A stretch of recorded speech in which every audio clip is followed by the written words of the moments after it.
Bisa pejuang Hizbullah kembali melancarkan serangan ke tank Merkava Zionis Israel di Lebanon.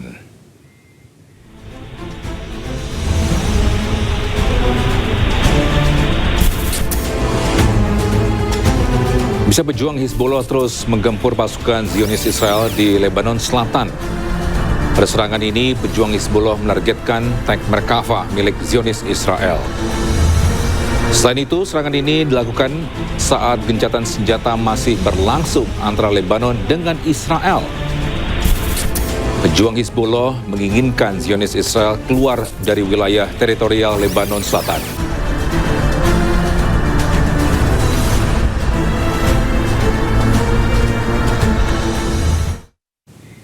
Ya, serangan beruntun Israel ke Lebanon berlangsung lebih dari 1 bulan. Kini dalam masa gencatan senjata, Lebanon tetap dalam bayang-bayang zona yang diberlakukan Israel.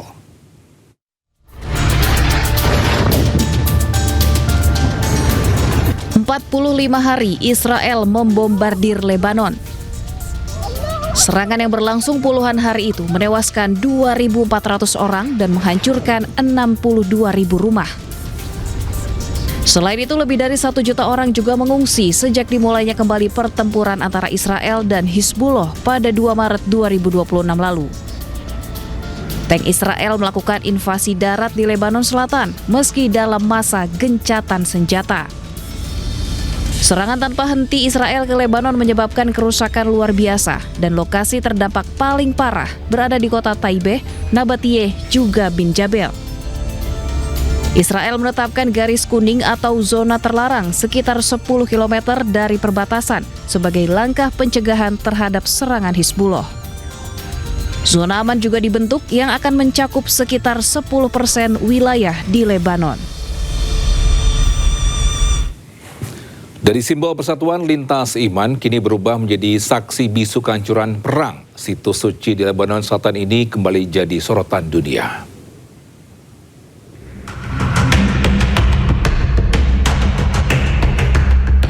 Makam Syamun Ash-Shafa, salah satu murid Nabi Isa alaihi salam. Di Syama, yang selama ini dihormati umat Muslim dan Kristen, kini menunjukkan jejak luka akibat konflik berkepanjangan. Kondisi sebelumnya memperlihatkan keindahan situs ini berdiri megah berdampingan dengan kastil kuno Syama. Namun, gambar terbaru mengungkapkan kenyataan pahit, kerusakan parah akibat pertempuran antara Israel dan Hizbullah. Upaya restorasi sempat dilakukan, tetapi situs kembali berubah setelah konflik memanas. Laporan media lokal menyebut situs ini kembali menjadi sasaran serangan Zionis Israel. Pemerintah Lebanon pun bergerak cepat, mengajukan keluhan ke UNESCO, mendesak perlindungan terhadap situs bersejarah yang kini terancam. Di tengah konflik yang belum mereda, warisan sejarah dan nilai spiritual kembali menjadi korban.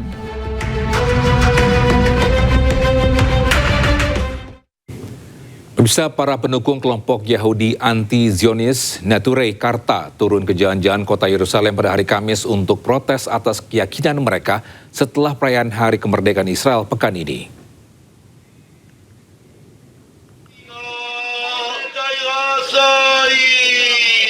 Rekaman ini menunjukkan para peserta berbaris di jalan-jalan di kota Yerusalem, membawa bendera Palestina dan spanduk bertuliskan Yudaisme dan Zionisme bertentangan secara diametral.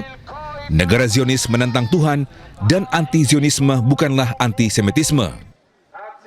Aksi tersebut juga menunjukkan beberapa peserta membakar bendera Israel.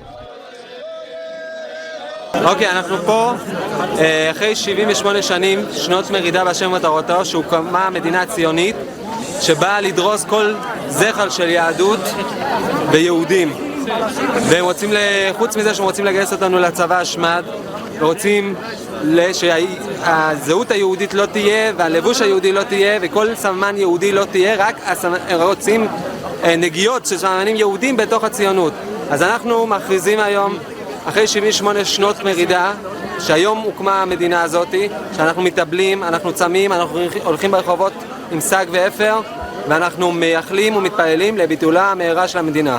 Announce in the whole world that we are the Jews, the real Jews, and we are not allowed by our faith to have any state until our Mashiach will come. And until then, we have no state. We are ordered to be managed by the nations, under the nations. And they are not Jews, absolutely not Jews.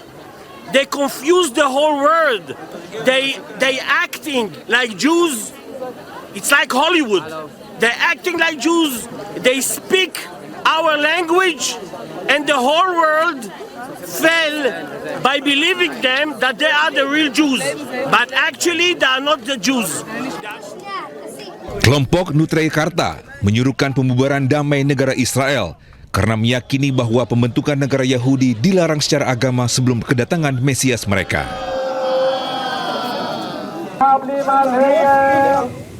Ya, sementara itu di tengah sorotan dunia internasional, Israel menunggu izin Amerika Serikat untuk kembali menyerang Iran. Israel bahkan bercita-cita ingin mengembalikan Iran ke zaman batu.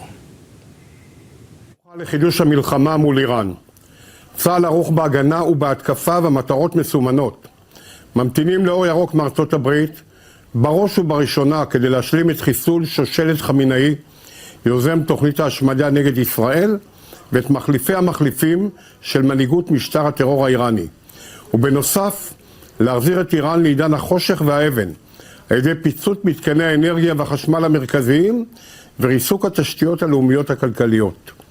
שלטון הטרור באיראן מתמחה בעיקר בדיכוי פנימי של האוכלוסייה, באמצעות משמרות המהפכה והבסיג' ובסחטנות אנרגטית, עם איום בהעלאת מחירי הנפט בעולם. הוא שוכב על הקרשים, מנהיגיו מסתתרים במנהרות ומתקשים לתקשר ולקבל החלטות. השמיים שלו פרוצים לרווחה, וכל התשתיות הלאומיות שלו ומתקניו האסטרטגיים חשופים להתקפות, אבל הוא מכריז שהוא מנצח.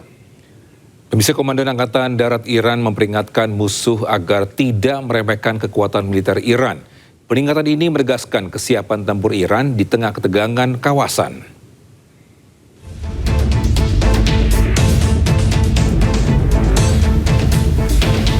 Ya, pemirsa, pernyataan tersebut disampaikan bagi pihak yang dianggap sebagai musuh. Ia menekankan kesalahan perhitungan terhadap militer Iran dapat berujung fatal. Pasukan militer Iran dinyatakan dalam kondisi siap siaga terhadap berbagai potensi ancaman. Peringatan ini merupakan pesan Iran untuk memperkuat posisi dalam keamanan regional.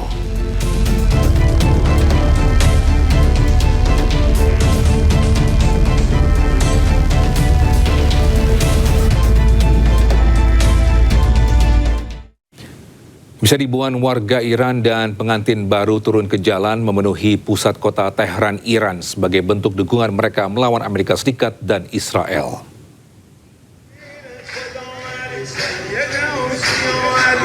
Ya, pemirsa, sepasang pengantin baru turun ke jalan untuk mendukung angkatan bersenjata Iran saat Donald Trump mengumumkan gencatan senjata sepihak. Ya, dukungan ini merupakan dukungan terhadap angkatan bersenjata Iran pada konflik Timur Tengah yang sedang dihadapi oleh Iran. Selain itu, Garda Revolusi Islam Iran ini juga pamerkan kekuatan militernya pada warga Iran.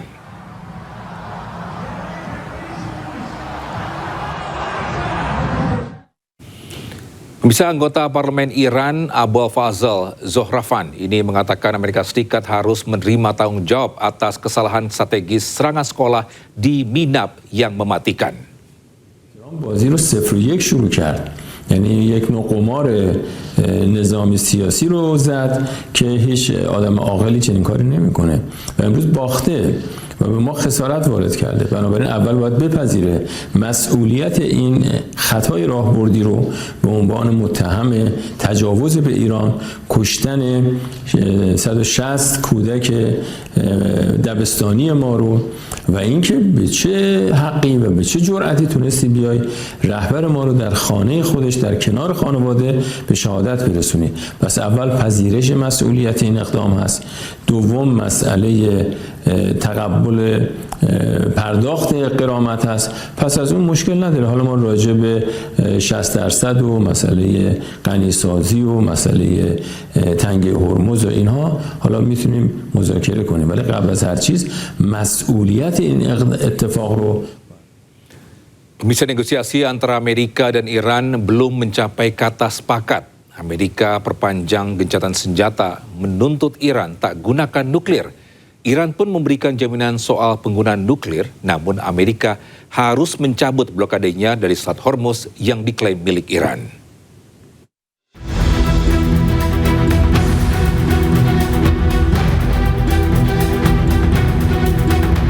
Serangan gabungan Amerika Serikat dan Israel pada 28 Februari 2026 memicu perang di Iran. Kedua pihak saling melancarkan serangan dengan menargetkan berbagai objek vital. Pada negosiasi pertama antara Amerika dan Iran di Islamabad, Amerika menuntut Iran menghentikan produksi nuklir dalam tujuan apapun. Iran pun kini mengamini, namun meminta Amerika menghargai Iran yang memiliki hak atas Selat Hormuz. First, of course, we want our right to be, respected. And secondly, sanctions be lifted. Sanctions are imposed because there are concerns that our program may go for weapons. And we can continue our enrichment for peaceful purposes. Then every details of that is negotiable. And I hope that nothing would happen which interrupt that. It would be a big threat for everybody. If war starts, that would be a disaster for everybody.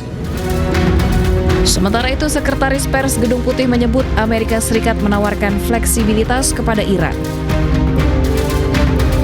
Amerika juga telah memperpanjang gencatan senjata untuk memberi waktu kepada Iran agar Iran bisa memenuhi tuntutan mereka.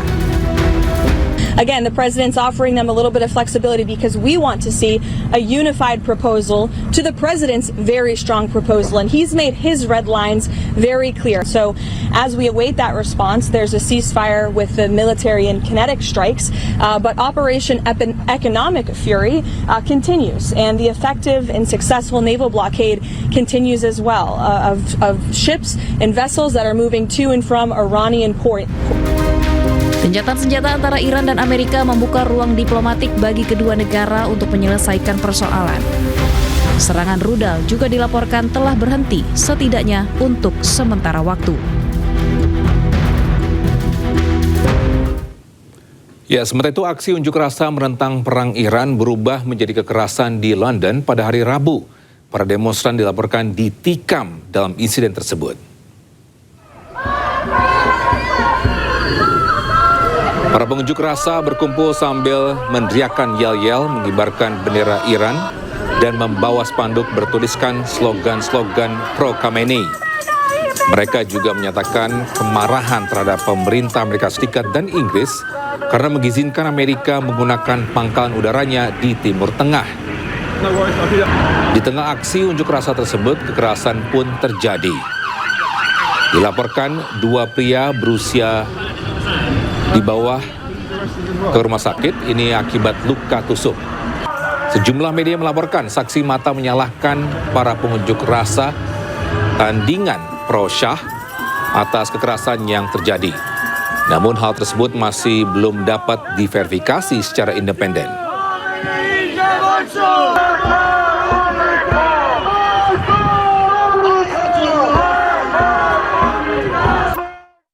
Ya, unjuk rasa anti perang juga digelar di Jerman. Para demonstran menyuarakan kekecewaan peran pemerintah Jerman dalam perang yang menilai memprioritaskan kepentingan Amerika dan Israel di atas kepentingan Jerman sendiri.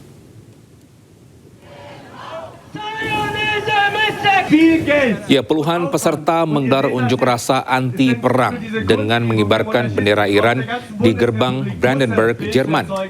Para pengunjuk rasa meneriakkan slogan sambil memegang potret para korban yang diduga menjadi korban konflik dan mengangkat spanduk bertuliskan "Satu genosida tidak membenarkan genosida lainnya".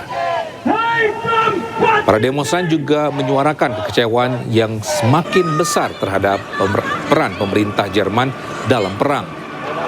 Pengunjuk rasa menilai Kansler Friedrich Merz ini memprioritaskan kepentingan Amerika dan Israel di atas kepentingan Jerman sendiri. Imbas perang Timur Tengah, inflasi tinggi menyebabkan keprihatinan bagi warga Jerman. Demonstrasi ini juga menarik sekelompok kecil demonstran tandingan pro-Syah yang berkumpul di dekatnya, meneriakkan slogan-slogan dan mengibarkan bendera singa dan matahari pra 1979, sementara polisi bergerak untuk memisahkan kedua kelompok massa tersebut. Haben die USA und hat Israel und auch Deutschland den Kampf. Pemirsa, Reza Pahlavi, tokoh oposisi Iran, disiram cairan merah oleh orang tak dikenal usai menghadiri konvensi di Berlin, Jerman. Ya, insiden penyiraman terjadi saat Reza Pahlavi, putra Shah Iran terakhir, ini meninggalkan lokasi acara. Pelaku mendekat dan langsung menyiramkan cairan merah yang diduga jus tomat. Tugas kepolisian yang berjaga langsung mengamankan pelaku. Hingga kini motif penyiraman masih diselidiki.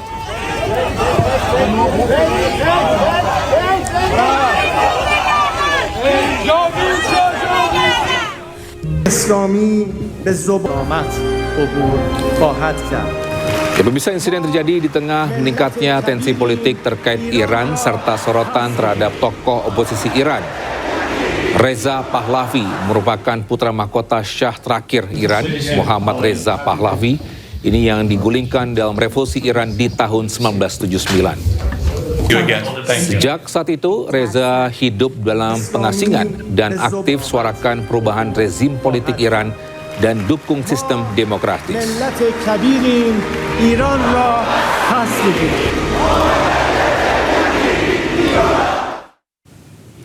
Ya, usai jeda breaking news akan kembali sesaat lagi.